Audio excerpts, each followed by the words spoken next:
इसीलिए मैं किसी भी चीज पे भरोसा नहीं करता, क्योंकि ये देखो मूवीज में जब किसी के उल्टी करने की आवाज निकालनी होती है तो ये पैकेट फूड को यूज करते हैं।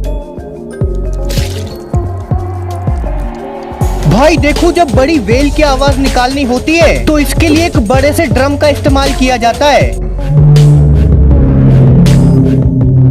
अब हॉरर मूवीज में जब हड्डियों को कुचलने की आवाज आती है तो वो पता है असलियत में शिमला मिर्च की आवाज होती है जो ऐसे निकाली जाती है।